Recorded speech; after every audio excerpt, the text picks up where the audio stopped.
Our next guest believes that even if the partnership doesn't work, parenting still can. I'd like to welcome Jill Darcey. She's got a great book out. It's called Parenting with the X Factor, X being the operative word. You don't mean the other kind of X Factor, but very clever play on words. Welcome to the show. Thank you. Tell me about the book and also the centre that you've set up, the Complex Centre, and what prompted that for you? Well, first and foremost, I'm a parent and I'm a divorced parent, so I've gone through this and I realise how much people actually struggle to work out when you've gone through divorce, which means irreconcilable differences, then how do you actually get on for the good of the kids?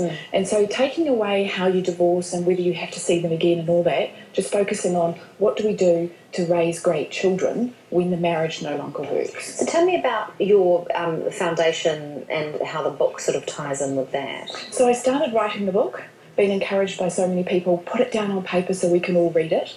So I started writing it and I realised it's such a huge topic and there's so much that needs to be done long term.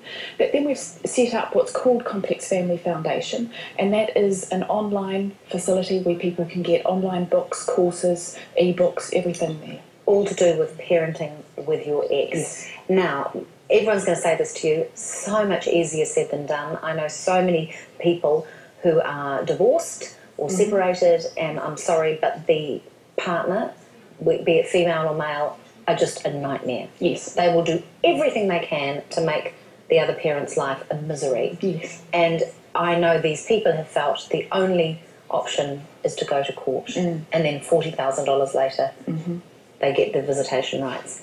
Will your book help that extent? Yes. Yeah, it does. It's one of the things that we are led to believe is that when you go and see a lawyer, you're led to believe that there's only two things to work out in this, and that's property and custody. And they're wrapped up in words of, like routines and money and all these things. Basically, what I'm saying is that is a piece of the puzzle, but what you need to do is have all these strategies and techniques and tools to know how to raise children, even with the most obnoxious ex. Yes. Because they can be really obnoxious. It's kind of sport for them. And so what we're doing is we're trying to say there's ways that you can remain being this fantastic parent, being a wonderful example on how to handle these issues, so then your children are left with the opportunity of loving and choosing for themselves. What are some of the big points that you make in the book in terms of making sure that the kids do not have bad impressions of their father or mother, the other parent? Give them the freedom to choose their relationship with their other parent. Don't try and enforce what you believe the other parent is. So give them the opportunity to choose, and that means patience, it means time. Because if you can give them a great, stable environment, if you can live to the best of what you know, your children catch that, because it's caught, it's not taught. Is it important not to ever put the other parent down? It's fundamental. Absolutely fundamental. So yes, we know that you might not like them anymore, you know that you want to badmouth them, but not in front of the children. Not in front of your family that are struggling with it as well. You be that example of how to parent positively, and just be it. How do you get that other difficult parent that you loathe to cooperate? Do you give them the book? What do you do? Well, some do. Has that worked? Some post it. It does. Surprisingly, it does. Parenting with the X Factor. There you go. So you give people this book? We do. Some people actually come into the foundation and they ask that we will post it anonymously to their ex. It's like sending someone Lifebuoy, absolutely, underarm stuff. Swimmers. We're happy doing any of that, but the thing is that normally they see that the other ex is the problem. You see, that's normally the argument, but my ex is such the problem. Yes, it's not me. Exactly. And so what we're doing here is we're giving a neutral reference where people can read it, they can discuss it, and then they can start working out, okay, so maybe it's not all them. Maybe it's something that I have to look at. Because that's a fair call. It's not always good. Like, you could have two very difficult parents who both want to make each other's life a misery. Well, also, too, it sometimes isn't so much that you're wanting to make your ex's life a misery. It's actually that you're wanting to protect your children and do the best for the children, because that's ultimately what a parent is really wanting to do. And you just fundamentally disagree with what your ex is doing. So when you're in that scenario, it's not saying what my ex is doing is right or making it wrong. It's actually saying, how do you deal with that, and how do you give the children the tools to then know what is best for them?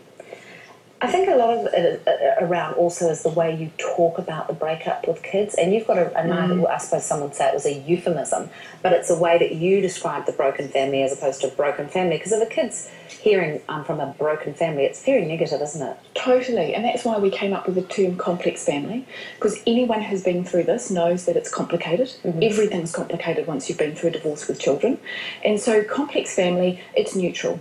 It just describes what it is, and children are not disadvantaged anymore. It's just complicated, and they can work that. You've got 3 kids of your own, you were in this position specifically yourself. Yeah. How have using these techniques helped you, and how have your kids turned out? They're stunning.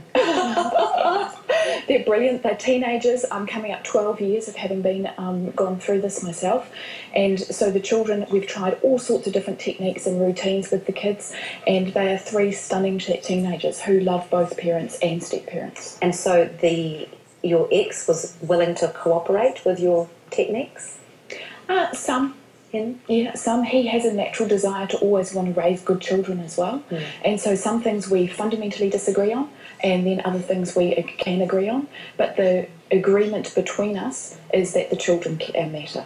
And so that's what is important. And that's the fundamental thing, is that it's what is best for the kids. Let's talk very briefly about what we're going to see in the next couple of weeks in the series. Next week, what are we going to be doing? We're going to talk about routines. So this is what people do with custody. We're going to work out how you don't need to go to court, to work out who goes where when, and really just strip away and make it really simple for people to actually work out that children matter wherever they are. And then after that, what are the other segments? We'll do money. Money? So lovely discussions on money, because it's a really big one, and a lot of fighting over that one. And then I think these conversations that we're doing at the moment with answering some of the big questions that will come in after that. Wonderful stuff. So we'll hopefully get some feedback from the audience. Well, look, great to have you on the show, Jill. I know this is going to be a really popular segment because a lot of us are in this situation, and the better we can handle it and the less money we have to spend on the $400 an hour lawyers, no offence lawyers, the better. Thank you so much. Thank you. And as Jill mentioned, she's going to be back next week to talk about school holidays, which is a tricky time for most separated parents. In the meantime, you'll find out more about the Complex Family Foundation on our website and her book, of course.